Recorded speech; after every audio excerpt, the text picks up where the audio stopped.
USAID o USAID castellanizado está en boca de todo el mundo de repente. Probablemente muchos de ustedes no hayan oído hablar nunca de esta agencia gubernamental de los Estados Unidos hasta estos últimos días. El Departamento de Eficiencia Gubernamental DOGE, dirigido por el tecnócrata ultrasubsidiado Elon Musk, ha anunciado el cierre de este organismo, que para algunos es una institución fundamental para la promoción de la democracia y los derechos humanos en el mundo, y para otros, un instrumento siniestro de injerencia imperialista que ha matado a muchísimas personas a lo largo y ancho del planeta, y ha cometido una variada colección de atrocidades que te contaremos a continuación. Pero ¿qué tan cierto es que Elon Musk y el presidente Donald Trump han terminado con USAID y por lo tanto han dado una contribución significativa para que este mundo sea un poquito mejor? Bueno, eso lo trataremos al cierre de esta nota, así que más motivos para quedarte hasta el último momento, darle like a este video para que YouTube lo recomiende a más gente mientras tú lo estás viendo, y al concluir o durante el estreno retribuir nuestro esfuerzo y nuestro trabajo periodístico, ya sea a través de superchats o la opción unirse de YouTube o en patreon.com/Nicolás Moraz, nuestra comunidad privada, donde accederás a recompensas exclusivas informativas a partir de $3 por mes. Patreon.com/Nicolás Moraz, porque aquí no recibimos fondos de USAID y eso no lo pueden decir todos los youtubers. ¡Comenzamos!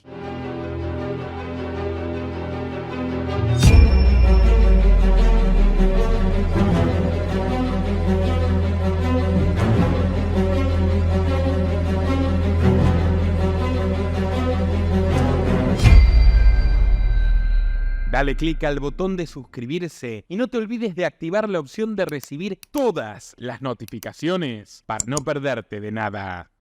La Agencia de los Estados Unidos para el Desarrollo Internacional, USAID en inglés, no es la primera entidad caritativa creada por la Casa Blanca. De hecho, en plena Segunda Guerra Mundial apareció algo similar que perseguía los mismos objetivos que USAID en el presente: garantizar la hegemonía de Estados Unidos como superpoder político, diplomático, económico y militar en todo el planeta. El nombre de esa organización, que nació con la naciente hegemonía norteamericana, incluso cuando ésta seguía pareciéndose a una ilusión, fue la Coordinadora de Asuntos Americanos. Fundada en 1940, fue la punta de lanza de la llamada política del buen vecino del régimen autoritario de Franklin Delano Roosevelt, quien logró gobernar durante 4 periodos consecutivos, forzando las leyes al extremo, confiscó el oro de los estadounidenses, impulsó programas de asistencia social y culto a la personalidad, sin nada que envidiarle a Hitler y a Mussolini, que compartían varias de sus ideas y fundamentalmente sus financistas, lo cual retrató el gran historiador británico liberal Anthony Sutton en la trilogía Wall Street y los bolcheviques, Wall Street y el auge de Hitler, y Wall Street y Franklin Delano Roosevelt. Según Roosevelt, la Coordinadora de Asuntos Americanos buscaba una mejor relación con los países del sur mediante la equidad y la hermandad entre las naciones. La creación de la OEA no fue mera coincidencia. Hacía pocos años que había estallado la Segunda Guerra Mundial y los nazis avanzaban por el continente europeo. Estados Unidos todavía no había intervenido, pero planeaba hacerlo en una salida desesperada de la horrorosa crisis económica de los 30s que Roosevelt empeoró con su New Deal, que era un keynesianismo radical que buscaba acabar pozos por la mañana y taparlos por la noche, crear empleado público a troche y moche, algo que intentó hacer Joe Biden y por suerte no pudo con el Green New Deal, que era reconstruir infraestructuras que no necesitaban ser reconstruidas pero con impronta verde. Bueno, el caso de Roosevelt fue paradigmático de lo que es Estados Unidos, con proteccionismo, estatismo, socialismo puro y duro, censura a la prensa, espionaje interno e injerencismo exterior. Roosevelt no logró rescatar al imperio y tuvo que entrar en una guerra homicida, forzando su ingreso, porque realmente Pearl Harbor tuvo mucho de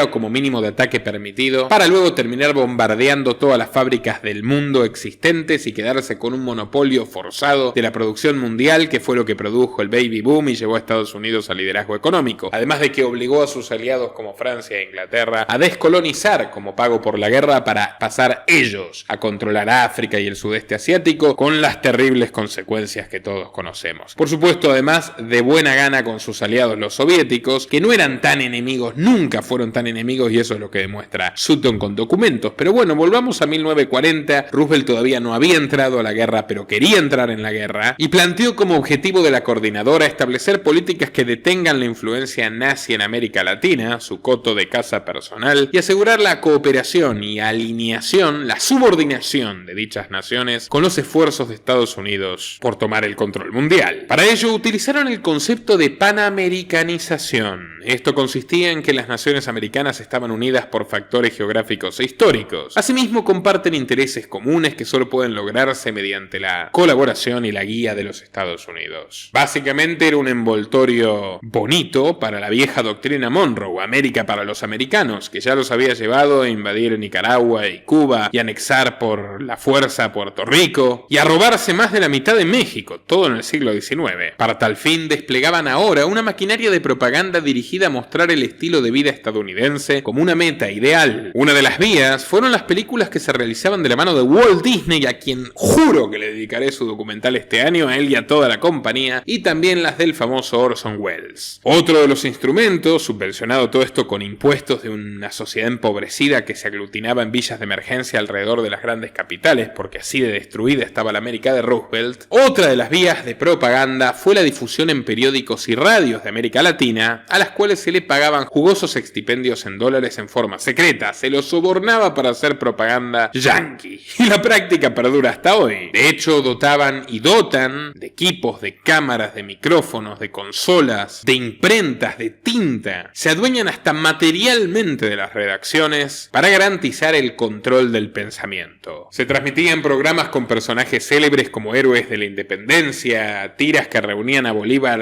o a Washington y que buscaban congeniar la idiosincrasia de los países latinoamericanos con los intereses bélicos del tío Sam. Un arma potente fue el cine mexicano, que por aquellos años estaba en su etapa de esplendor y recibió grandes inversiones de la OEA, la Comisión de Asuntos Americanos. A cambio de estas subvenciones, varios gobiernos latinoamericanos accedieron a censurar toda la propaganda en favor del eje. En Colombia se clausuró el periódico profascista El Siglo. En Argentina, la OEA monitoreaba diarios, estaciones de radio y salas de cine, procurando que difundiesen noticias estadounidenses y no alemanas, pese a que el régimen militar de aquella época, la dictadura militar de Farrell y Perón, era abiertamente simpatizante del Tercer Reich. En Bolivia, el general Gualberto Villarroel fue obligado a expulsar de su gabinete a miembros del movimiento nacionalista revolucionario. Este partido, que sería uno de los más importantes de la historia boliviana, fue acusado por Estados Unidos de pro-nazi, ya que varios de sus dirigentes tenían simpatía por Hitler y expresaban un discurso judeófobo. Aunque muchos gobiernos se volvieron aliados de Estados Unidos, la propaganda cultural no tuvo éxito en la gente de a pie. Tardarían décadas martillando con las producciones de Hollywood para lograr sus primeros pinitos. Pero por ejemplo, la película Juárez, que intentó mostrar a Benito Juárez como un Lincoln mexicano, no tuvo la recepción esperada en el público. La perspectiva gringa de estos tipejos que creían que podían manipular tan fácilmente a pobladores de países tan diversos y tan distintos al suyo, resultó un fracaso rotundo. Sin embargo, el propósito de la coordinadora era otro superior. Además de la promoción de la propaganda estadounidense, se incentivó programas de becas en universidades estadounidenses para empezar a formar élites de burócratas latinoamericanos que les respondan. La finalidad era quedarse con los talentos de las personas cualificadas. Quienes sirvieran para la empresa trabajarían dentro o fuera de Estados Unidos, pero para Estados Unidos. Y quienes fueran particularmente bandidos, canallescos, quienes tuvieran rasgos psicopáticos, serían contratados por sus agencias de inteligencia y enviados de vuelta a sus países para hacer carrera política, muchos de ellos incluso llegando a ser presidentes o dictadores como Noriega. La principal financista de la Comisión de Asuntos Americanos, como pueden imaginarlo, era la filantrópica Fundación Rockefeller. John Rockefeller era el Soros, el Gates y el Musk de aquella época, todo en uno. De hecho, Nelson Rockefeller, uno de sus hijos, que fue gobernador de Nueva York, fundador de la corriente progresista del Partido Republicano y más tarde vicepresidente, durante 6 años dirigió esta oficina y trabajó abiertamente para Roosevelt, que era demócrata. Los Rockefeller tenían negocios en la Unión Soviética y a través de la IG Farben en Alemania nazi. Literalmente eran socios de los que producían el gas que a los pobres judíos, gitanos, liberales, homosexuales y demás disidentes de Auschwitz, Treblinka y los campos de concentración. Nelson Rockefeller utilizó a la OIA como un medio para entablar lazos propios con los burgueses y latifundistas de los países latinoamericanos, a quienes trataba en forma despectiva y amenazante, pero al mismo tiempo ilusionaba con acceder al gran mercado de la nación del norte, algo que tardaría muchísimos años en ocurrir porque, como les digo, las políticas ruinosas de Roosevelt mantenían a la economía cerrada y pese a la enorme cifra de pobreza, criminalidad, suicidios e indigencia que había dentro de Estados Unidos, Roosevelt donaba ingentes cantidades de trigo a Stalin, con quien tenía una gran relación incluso antes de la Gran Guerra. Pero bueno, el tiempo fue pasando, el mercado europeo se fue devastando cada vez más, luego llegaron los jets americanos, terminar de bombardearlo todo, y los ojos de Rockefeller empezaron a mirar con cada vez más codicia al resto de las Américas. Muchos embajadores sintieron que las acciones de Nelson Rockefeller ya interferían en sus labores diplomáticas. El tipo, desde la Comisión de Asuntos Americanos, es decir, la predecesora de USAID, andaba gestionando golpes, conspiraciones, guerras civiles, conflictos territoriales, consiguiendo concesiones petrolíferas y todo esto con dinero del contribuyente, que es exactamente lo que hará más con el Doge, por más que el discurso sea el contrario. Lo primero que ha hecho, de hecho, fue encargarse de 5 auditorías e investigaciones a sus empresas que están mega subsidiadas y que son basura incompetente e insostenible en un mercado libre. Y un claro denunciante de esto fue el embajador estadounidense en República Dominicana, Ellis Briggs. Él señaló a Rockefeller por trabajar directamente con el dictador Rafael Trujillo, por tenerlo asalariado, por pagarle un cheque. 5 días después de estas declaraciones a la revista National, Briggs fue removido del puesto directamente y Nelson Rockefeller tomó su propio despacho durante 2 semanas hasta que vino otro embajador. Durmió en su antigua casa y se la pasó bomba con Trujillo y media docena de prostitutas dominicanas. De hecho, Nelson Rockefeller moriría 20 años más tarde de un infarto mientras se acostaba con su secretaria 40 años menor. Menudo sujeto. Veamos otro caso del oportunismo de los Rockefeller. Durante la guerra del Chaco entre Bolivia y Paraguay, la Standard Oil fue acusada de haber motivado al gobierno boliviano de agredir a su vecino. Esto debido a que la región del Chaco Boreal tenía una buena reserva petrolera. La Standard no quería que la Royal Dutch Shell, propiedad de la corona británica y asentada en Paraguay, se la quedase para sí sola. En buena medida, esta guerra fratricida fue caldeada directamente por el gobierno de Estados Unidos y su infame funcionario Nelson Rockefeller. No obstante, el papel de la Fundación Rockefeller, de donde salían la mayoría de los cuadros de funcionarios de la Comisión de Asuntos Americanos, era mucho más eugenésico que económico, o en todo caso la eugenesia en pos de las ganancias económicas de gente que quiere poseerlo todo en el mundo, y para quienes los legítimos dueños de las cosas que buscan robar son obstáculos. Los Rockefeller abiertamente promovían la eliminación de los indeseables, entre comillas, para una supuesta mejora de la raza humana. Sí, sobra decirlo, el mismo repugnante espíritu de los nazis. Mientras Nelson decía que la Comisión de Asuntos Americanos necesitaba más y más presupuesto para detener al fascismo en los 40s, en los años previos él directamente había colaborado con las políticas de limpieza étnica del pintor austríaco. En la década de 1930, la Fundación Rockefeller creó los institutos Kaiser Guillermo de Alemania de Psiquiatría y de Antropología, Eugenesia y Ciencias Hereditarias. Literal, a cargo pusieron al psiquiatra fascista suizo Ernest Rudin, a su protegido Ottman Berschauer y a su ayudante Joseph Mengele, carnicero de Auschwitz. Dichas políticas eugenésicas y genocidas, financiadas con dinero de los contribuyentes americanos víctimas de Roosevelt, fueron las que convirtieron a Hitler en lo que es, uno de los peores monstruos de la historia. Al llegar al poder, implementó una ley de esterilización contra pacientes con discapacidad mental, y luego impulsaría el aborto voluntario y finalmente obligatorio a mujeres judías. Estas medidas misántropas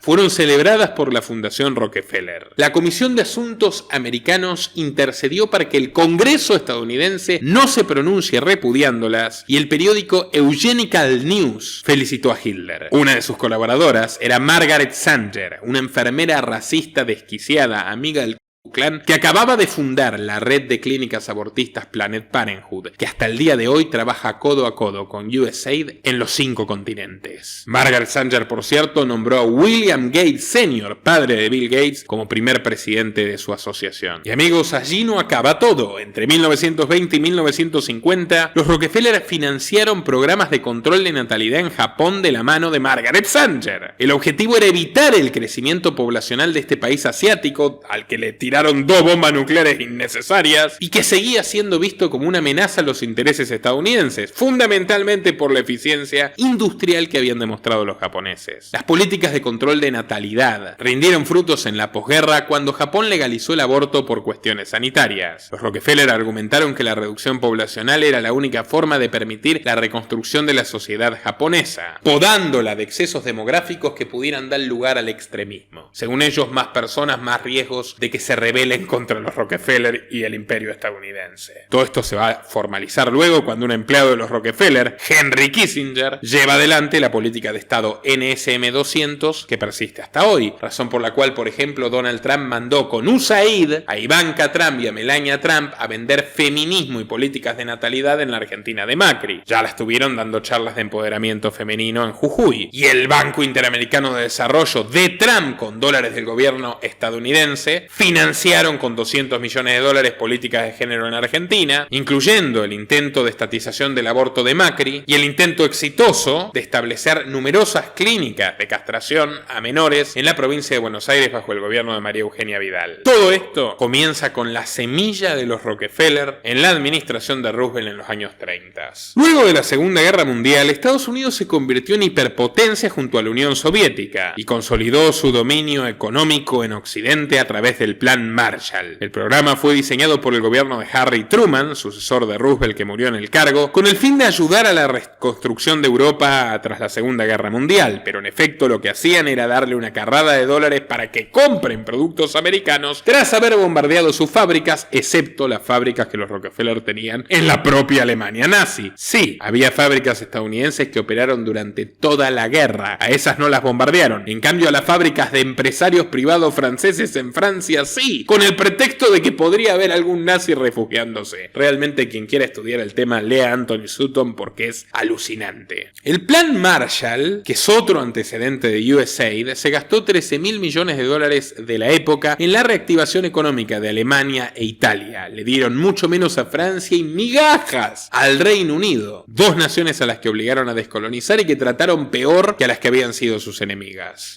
Otro procedimiento que se repite hasta ahora con el ninguneo al que Estados Unidos somete permanentemente a Europa, que en países como Alemania sigue militarmente invadida por Estados Unidos. Esas tropas nunca se fueron. Pero bueno, el presupuesto del Plan Marshall nunca excedió el 5% del Producto Bruto Interno de los países depositarios. Y el precio a pagar fue altísimo. Tuvieron que aceptar a través de Bretton Woods la supremacía mundial del dólar como moneda de comercio y reserva internacional, que sigue incólume hasta hoy y nadie ha podido hacer retroceder en forma sustantiva. El famoso privilegio extraordinario de Estados Unidos, que fue obligando a todo el mundo a deshacerse de sus reservas de oro y generando un clima inflacionario y de destrucción y aniquilación del poder adquisitivo en todo el planeta. Otra iniciativa humanitaria fue la política del cuarto punto. Se denomina así debido a que fue una de las 4 propuestas lanzadas por Truman en su inauguración presidencial de 1949, cuando finalmente revalidó el cargo por los votos. El objetivo era brindar apoyo económico y técnico a países subdesarrollados para evitar la influencia comunista. We have sought no territory.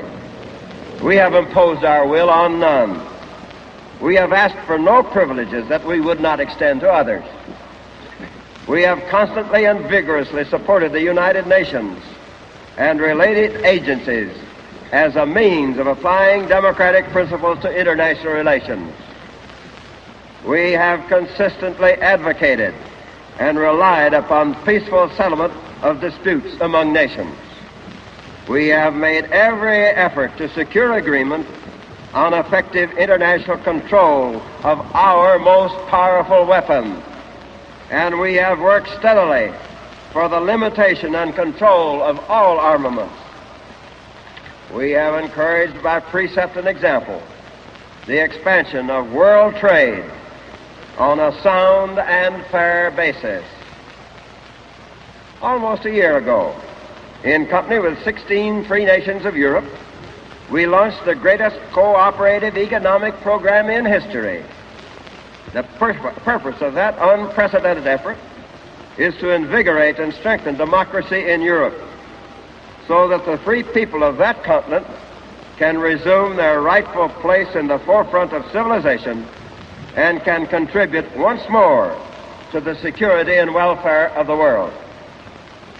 Aunque tuvo buena acogida en la prensa, su impacto no fue significativo. En Nicaragua dicho programa fue clausurado en 1958 a petición de las autoridades. El argumento que vertieron era que el presupuesto del Point 4 era muy limitado y que el gobierno nicaragüense tenía que poner el resto. Además que los empleados de la Point no respondían al gobierno sino a Estados Unidos y se comportaban de forma desdeñosa con los pobladores locales. Episodios similares se repitieron en países como Paraguay y Cuba, donde los gringos culpaban a la ignorancia de los nativos y la corrupción de sus gobiernos por la falta de resultados. Mientras tanto, se divertían con la prostitución juvenil, todo hay que decirlo. En países como India, Pakistán y Líbano se percibió al Point 4 como ineficiente porque apenas arañaba la superficie de los problemas, y sus burócratas no salían del bar de sus hoteles 5 estrellas. En 1961, un presidente que salió airoso del primer debate televisado, que se mostraba como joven, como vigoroso, como revolucionario en cierto punto, buscó lavarle la cara a todo este aparato imperialista de manera más eficiente. Y ese fue John Fitzgerald Kennedy, al que reunió a todas estas políticas de financiación chantajista y la llamó USAID. La entidad federal aglutinaba todos los proyectos humanitarios como el Plan Marshall y el 4 Points en uno solo. Kennedy dijo que se inspiró en la novela The Ugly American, El estadounidense feo, de Eugene Burdick y William Lederer. Narra los fiascos y accidentes de la diplomacia gringa en el mundo, sobre todo en el sudeste asiático. No era casualidad, ya que en la década de los 50 Estados Unidos, con ayuda de la CIA, había derrocado a Jacobo Arbenz en Guatemala y a Mohamed Mossadegh en Irán. Sin mencionar el fallido desembarco en la bahía de Cochinos, que buscaba librarse de Castro, a quien ellos habían puesto allí, y les recomiendo mi documental sobre la historia secreta de la Cuba comunista. En el libro The Story of the USA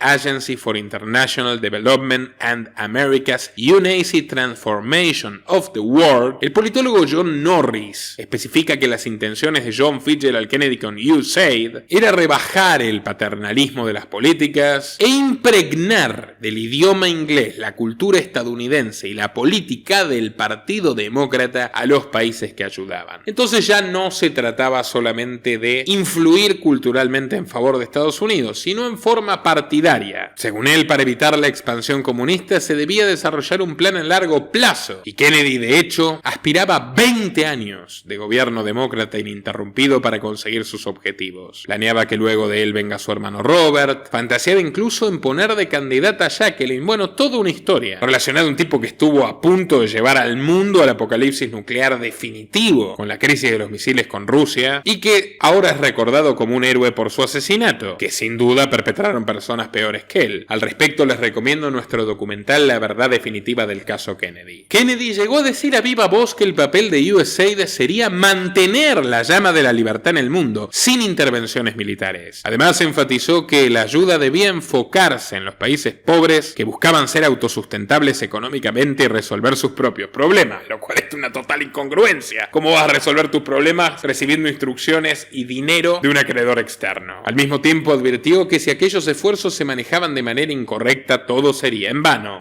The presence of the United States is as a leading power in the free world is involved in your work directly. The people who are opposed to aid should realize that this is a very powerful source of strength for us. It permits us to exert influence for the maintenance of freedom. If we were not so heavily involved, our voice would not speak with such vigor. And as we do not want to send American troops to a great many areas where freedom may be under attack, we send you. And you working with the people in those countries to try to work with them in developing the economic thrust of their country so that they can make a determination that they can solve their problems without resorting to totalitarian control and becoming part of the bloc. Norris puntualiza en su trabajo que la advertencia de Kennedy ya se cumplió y USAID en años posteriores se terminaría de desnudar como un arma de Estados Unidos capaz de perpetrar masacres para el control territorial. Una de las acciones más controvertidas ocurrió en los años 60 cuando India estaba atravesando una terrible hambruna. Lyndon B. Johnson, el vicepresidente traidor y conspirador que sucedió a Kennedy en el cargo, chantajeó a las autoridades de Nueva Delhi para que acepten la ayuda de USAID y las políticas agrícolas estadounidenses. Los condicionaba a alejarse de la Unión Soviética y terminar con sus prácticas agrarias tradicionales. Lo cierto, hay que decirlo, es que tuvieron que cargarse a 18.000 campesinos para imponer sus productos. Pero también es verdad que la revolución verde que generaron los transgénicos evitó que otras 400 millones de personas muriesen por hambre. Y es curioso que los mismos que promovían los transgénicos para alimentar a más bocas, en áreas donde le parecía que necesitaban mano de obra, ahora utilizan otro tipo de instrumentos, que ya lo veremos, para limitar la reproducción de esas bocas. Porque las personas son para ellos lo que los esclavos para Aristóteles, herramientas parlantes. Durante las guerras sangrientas en el sudeste asiático durante los años 70, la CIA, mediante USAID, financió a guerrillas como la de la etnia Hmong en Laos para combatir a los comunistas. Asimismo, capacitó a policías y militares de Vietnam del Sur, Tailandia y Filipinas en las técnicas más avanzadas de terrorismo y tortura. En los 80, USAID se enamoraría de la guerra contra las drogas, otro genial invento de guerra perpetua que nunca termina, donde siempre pierden los inocentes y gana el narco manejado por la DEA. Según el libro Bolivia Leaks, Estados Unidos empleó el programa entre comillas de desarrollo alternativo. La finalidad era reemplazar los cultivos de coca por frutas y otras plantas. Esto venía con la compensación económica soterrada, puesto que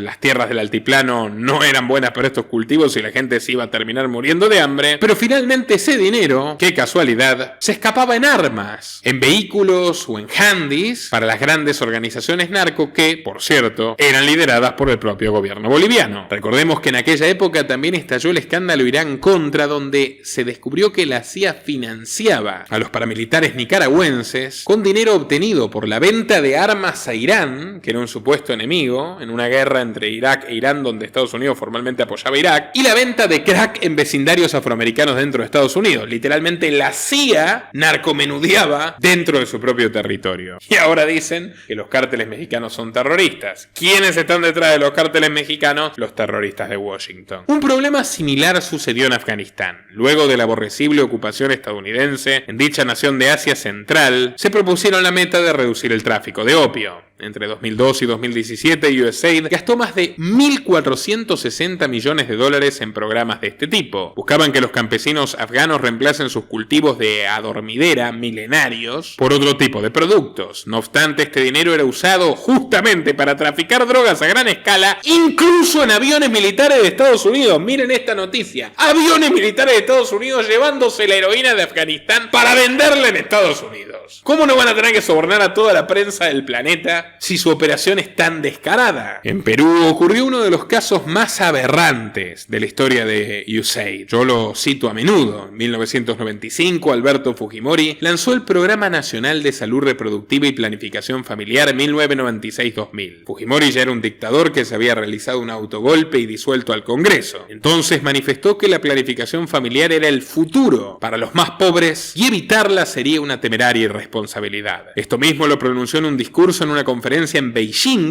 donde se aplicaba la ley de un solo hijo todavía, que fue aplaudida naturalmente por el Programa de Desarrollo de las Naciones Unidas. Aquel mismo año el Congreso peruano modificó un decreto ley que vetaba la esterilización como método de planificación familiar, y entre el 95 y el 97 se esterilizó entre 200 y 300.000 mujeres campesinas, la mayoría de las cuales eran pobres e indígenas. Obligaron a mujeres fértiles a someterse a ligadura de trompas. De lo contrario, no recibían ayuda alimentaria por parte del Estado. El personal de salud fue amenazado. Si no hacían cumplir las metas, los esterilizarían a ellos. Toda la financiación de este programa vino de USAID en la era Clinton. Debido a un acuerdo entre Estados Unidos y Perú, la agencia se quedó con el control del sistema de salud peruano por completo y empezó a utilizar a Perú como un conejillo de indias de las corporaciones farmacéuticas estadounidenses. Un plan eugenésico a fines del siglo XX, cuando la mayoría mayoría de los que están viendo este video, y yo incluido, ya habíamos nacido. Fíjense cómo no se evoluciona. Estos tipos siguen siendo la misma porquería. Mientras se deshacían masivamente de los pobres, una mesa tripartita publicó un manifiesto negando las primeras acusaciones. La integraban la dictadura peruana de Fujimori y las ONG feministas CMP, Flora Tristán y Manuela Ramos, que defendían el programa y trabajaban, por supuesto, afiliadas a la Planned Parenthood. Al final, como se evidenció en el capítulo anterior sobre la Fundación Rockefeller, todo esto es un procedimiento habitual e inalterable de la política exterior americana. No importa si hay un presidente pro-choice, un presidente pro-vida o las dos cosas, como Donald Trump, que prestaba la Trump Tower para conferencias abortistas en los 90s y terminó apoyando el aborto en la Argentina de Macri, pese a que en su país se vanagloriaba de velar por las dos vidas. Aunque tampoco es verdad, él retiró la prohibición federal del aborto del programa electoral del Partido Republicano en las elecciones de 2024. Otro escándalo de USAID se relaciona con el abuso de menores. Países como Kenia y África Central, USAID financió a las organizaciones Children of God Relief Institute y Caritas Centrafrique. Ambas administraban orfanatos con niños huérfanos que padecían de VIH. Se descubrió que estos niños eran víctimas de abuso sexual por parte de los cabecillas de los centros. También regentearon infantil en la India. En 2005, el senador republicano Tom Coburn presentó un proyecto de ley con el fin de que los ciudadanos accedan a cuánto gastan los empleados federales. Esto fue porque miembros de USAID se negaron a aceptar que fondos públicos iban a parar a una red de prostíbulos de la India. Según Coburn, la agencia financió a una ONG llamada Sampada Gramin Mahila Sanstha. Esta se oponía a los esfuerzos de la ONU por liberar a 17 mujeres indias de la trata. Mediante un memorándum desclasificado del Departamento de Estado, se reveló que la red era financiada por una organización llamada ABERT, que también era asistida por USAID. Por otra parte, se conoce a USAID como un organismo que directamente dirige la desestabilización de sociedades que buscan intervenir. Cuba, los matones del régimen castrista, arrestaron a un estadounidense llamado Alan Cross. Lo detuvieron en un hotel en La Habana con equipo de comunicación militar. Cross había sido enviado por USAID para garantizar internet a la comunidad judía de Cuba. Lo raro de todo esto es que el tipo no hablaba ni una palabra de español, no tenía experiencia en Cuba y la comunidad judía allí es casi inexistente. Esto no es todo. La dictadura cubana acusó a Estados Unidos de financiar una red social llamada Sunsuneo con el fin de incitar a la rebelión. Esta plataforma era un medio por el cual la disidencia al régimen podía comunicarse. El vocero de la Casa Blanca, Jay Carney, admitió que el gobierno estadounidense estaba involucrado, que el proyecto fue aprobado por el Congreso y el financiamiento provenía de USAID. En 2012, el vocero de USAID para América Latina, Mark Feyerstein, admitió que las fuerzas opositoras de Bolivia, Nicaragua, Ecuador, Cuba y Venezuela eran financiadas por USAID. ¿Y qué es lo que obtenían a cambio? Los estadounidenses. Nada. Y los opositores a las dictaduras de esos países, menos todavía. Los opositores de a pie terminan presos o torturados. Mientras personajes como María Corina Machado o Edmundo González, Juan Guaidó o Leopoldo López se hacen ricos, recontrarchirricos, haciendo de burócratas y diplomáticos itinerantes de una entidad de gobierno paralela que al final está pintada porque Trump sigue haciendo negocios con Maduro y su petróleo. Y es más, le envía las fauces del tirano a los venezolanos de bien que estaban legalmente protegidos en Estados Unidos y ahora son deportados cual delincuentes. USAID también jugó un papel predominante en el golpe en Honduras contra Manuel Zelaya. Invirtieron $50 millones en grupos opositores y utilizaron como sede de operaciones al Centro William Perry de la Universidad Nacional de Defensa de Washington, la escuela del Pentágono, donde por ejemplo cursó contraterrorismo Agustín Laje, un producto, como ven, de la derecha de USAID. Bolivia Leaks también recopila los cables de Wikileaks sobre la injerencia estadounidense en la Bolivia de Evo Morales. En el mismo se revela el apoyo de la Casa Blanca a organizaciones como Media Luna, que fomentaban también la separación de Santa Cruz de la Sierra. Como resultado, en 2013 USAID fue expulsada de Bolivia, acusada de interferir en asuntos locales. Pero no se dejen engañar, el libro Bolivian Leaks fue escrito por Juan Ramón Quintana, un militar que estudió en la Escuela de las Américas y fue parte del segundo gobierno del dictador proamericano Hugo Banzer Suárez, pero más se lo recuerda por ser el terrible ministro de la presidencia de Morales que perseguía a los opositores con saña y crueldad. Aunque se ponga el cinturón de acero, se le caerán los pantalones, compañeros y compañeras. Un mensaje a los funcionarios de la prefectura. Les queremos decir, no se dejen intimidar no se dejen sobornar, no violenten la ley, porque aquellos trabajadores de la prefectura que violenten la ley y cuando se vaya su patrón irán directito a la cárcel, y se los estamos diciendo con la mayor firmeza. Tenemos que rebelarnos ante la forma como se administró este departamento en los últimos 30 años. Nuestros pueblos indígenas han decidido sepultar políticamente al prefecto del departamento y ustedes no pueden quedar al margen.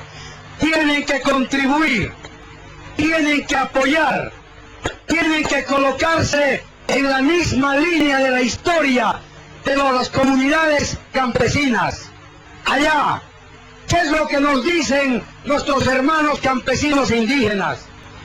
Ministro, cada hora que pasa es un argumento más para cavar más profundo la tierra y enterrar al prefecto para que nunca más salga de este entierro. Compañeros y compañeras, políticamente lo vamos a llevar al prefecto del departamento de Pando al último lugar de la tierra, para que cuando se despierte no tenga la oportunidad de volver a escalar la escalera de su infierno político, porque su infierno político nace a partir del 10 de agosto.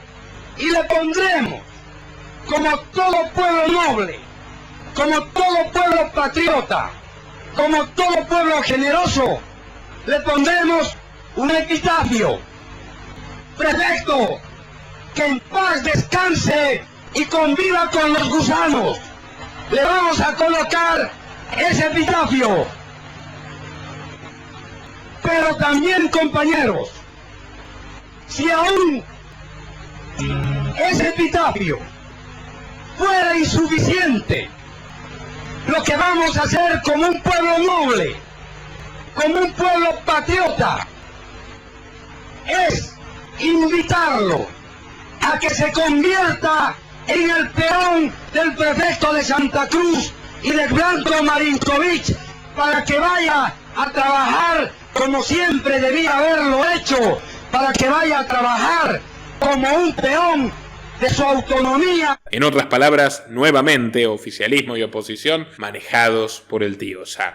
Lo irónico de todo esto es que Quintana, antes de entrar al gobierno del MAS, del Movimiento al Socialismo, perteneció a la Red de Seguridad y Defensa de América Latina, una fundación apadrinada por George Soros, que a su vez era fondeado por el National Endowment for Democracy. Y aquí no termina su vínculo con USAID. Según el libro Ciudadano X del periodista Emiliano Martínez Cardona, la elaboración del nuevo Código de Procedimiento Penal de Bolivia fue apoyada por USAID, y participaron del proyecto futuros miembros destacados del régimen socialista de Morales, entre ellos los hermanos García Linera, que estaban presos por terrorismo. Ambos se beneficiaron de la reforma y salieron de prisión. Y hablando de Soros, es importante resaltar las constantes y sonantes conexiones entre la agencia y el especulador. De acuerdo con Wikileaks, USAID financió a 6.200 periodistas asalariados en 707 medios de comunicación y 279 ONGs para que cubran el 90% de todo lo que los medios del mundo contaron acerca de la guerra de Ucrania. Entre los beneficiados, Associated Press, la BBC, el Seminario Político y otros. Los primeros en chillar luego del anuncio de suspensión de fondos a la agencia por parte de Trump en este segundo round. Para el momento de su presunta suspensión, USAID contaba con oficinas en 30 países. Todas ellas estaban abocadas a promover la censura y el fact-checking, financiando a portales como Chequeado. Al mismo tiempo patrocinaban proyectos como la ultraprogre revista Anfibia, que irónicamente critica a Agustín Laje, pero no se adentró en la formación de Agustín Laje en la Universidad del Pentágono, porque ellos también estaban a sueldo del Pentágono, y ya los vimos llorar en Twitter a la revista más progre de la Argentina, porque ya no podrán sobrevivir sin los dólares que nos roban a los contribuyentes norteamericanos. Según el diario Las Américas, en los últimos 15 años, 270 millones de dólares de USAID ingresaron directo a la Open Society Foundation de Soros. El partido actualmente gobernante en la India, de Narendra Modi, acusó a USAID y a Soros de coaligarse para desestabilizar su gobierno. El parlamentario Nishikant Dubey acusó a USAID de financiar programas que van en contra de los valores tradicionales de su sociedad, promover el ateísmo en la India y en Nepal y continuar con proyectos de control de natalidad a través de la Rajiv Gandhi Foundation y el Rajiv Gandhi Charitable Trust. Por su parte, el senador republicano George Kennedy mencionó que USAID financió la fabricación de automóviles eléctricos en Vietnam comunista. Hizo énfasis en las acusaciones de Elon Musk del apoyo a organizaciones LGBT en Serbia para programas de inclusión. En Bangladesh, una investigación del 2024 por parte del Sunday Guardian reveló el financiamiento de USAID a grupos opositores del premier Sheikh Hasina, que culminó en su derrocamiento. Varios de estos grupos fueron financiados durante el primer gobierno de Trump y eran explícitamente militantes transgénero. Por otra parte, durante la crisis de 2014 en Ucrania, Transparencia Internacional, el Centro de Anticorrupción de Ucrania y en general la revolución del Maidán, que derrocaron al bandido prorruso Viktor Yanukovych, fueron todas fondeadas con USAID, allí cuando la funcionaria de Estado Victoria Nuland repartía caramelos en las plazas y visitaba el país tras las revueltas. En un artículo del portal The Hill, un ex empleado de USAID de nombre John Brooks hace importantes declaraciones, revelando que la agencia destina su presupuesto a países aliados como Colombia, Egipto, Israel, Jordania, México y Filipinas, y que han puesto hasta 37.000 millones en programas de empoderamiento femenino que en realidad persiguen la guerra de los sexos, el enfrentamiento entre hombres y mujeres e invertir la pirámide demográfica. Dos de los países donde más se han centrado en esto en los últimos años son Chad y Camboya. Recientemente, el congresista Scott Perry dijo que USAID financió directamente a organizaciones terroristas como Boko Haram, el grupo que secuestra niñas cristianas en Nigeria para convertirlas forzosamente al Islam, tras mutilar sus clítoris. Afirmó además que la agencia destinó $697 millones a grupos como Madrasas, ISIS, Al-Qaeda y 136 millones que iban destinados a construir escuelas en Pakistán no se tradujeron ni en un solo ladrillo, por lo tanto se perdieron en la noche de los tiempos. Lo de crear a las organizaciones terroristas que luego sirven como pretexto para invadir países y robarles todo es una especialidad americana. Si no, miren nuestro documental La Verdad Definitiva sobre las Torres Gemelas. El jefe de defensa del ejército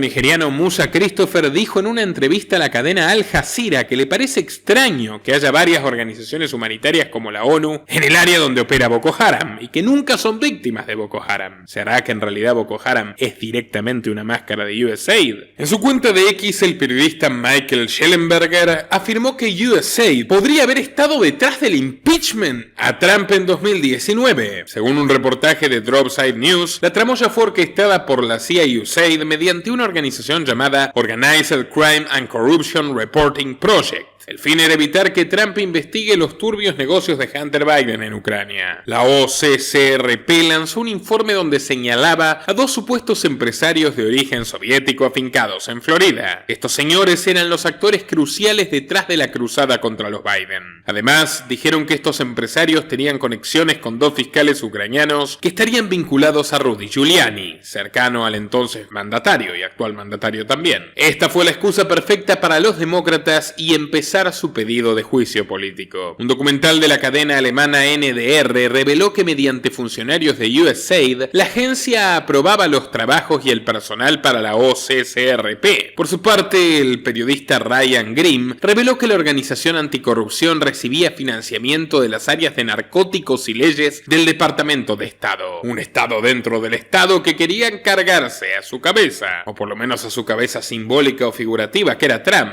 Sullivan dijo que habrían sido responsables de cambiar al menos 5 o 6 gobiernos en distintos países. The Dropsite journalistic collaboration revealed that OCCRP's original funding came from the Bureau of International Narcotics and Law Enforcement Affairs of the United States State Department.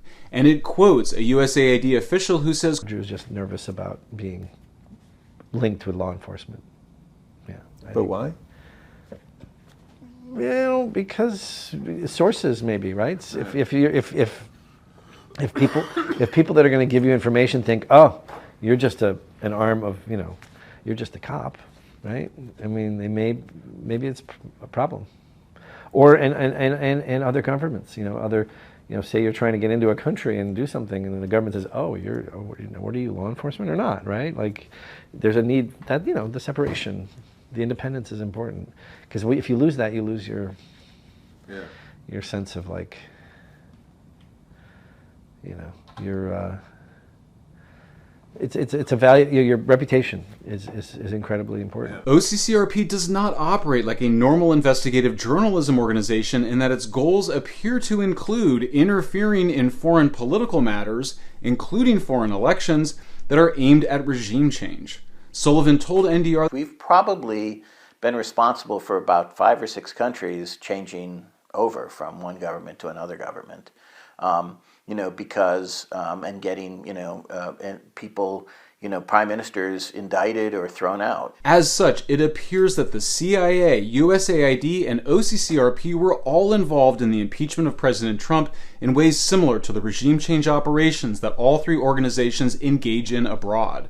USAID gastó $32 billones de un presupuesto federal de 6.75 trillones. 17.4 fueron a salud y ayuda humanitaria y 7.8 a crecimiento económico. Pero ambos apartados no son otra cosa que justificativos para seguir comprando productos nefastos de empresas americanas, es decir, el gobierno americano robándonos a los contribuyentes americanos para que las grandes corporaciones americanas incompetentes hagan negocios. Y a veces negocios terribles, sangrientos, monstruosos. Aunque Trump y Musk digan que USAID tiene en vilo su destino, lo cierto es que han reestructurado. La agencia no expulsaron ni a uno solo de los funcionarios que exigieron repatriar y los han recolocado bajo la Secretaría de Estado de Marco Rubio. Es más, USAID no cerró. Las últimas noticias son que asume la dirección interina del organismo. Por lo tanto, lo único que estamos viendo es una transformación adicional de esta perversa agencia que ahora servirá a los pseudo conservadores que gobiernan desde la Casa Blanca. Al menos Trump se garantizará más lealtad, pero el aparato quedará intacto para que cuando vuelvan los progres sigan haciendo de las suyas y al fin y al cabo todos cometen sus fechorías. ¿Qué opinas de todo esto? Te leo en los comentarios y vuelvo a invitarte a contribuir con el periodismo libre en patreon.com/Nicolás Moraz. A partir de $3 mensuales, acceso a recompensas exclusivas. Patreon.com/Nicolás Moraz y bienvenido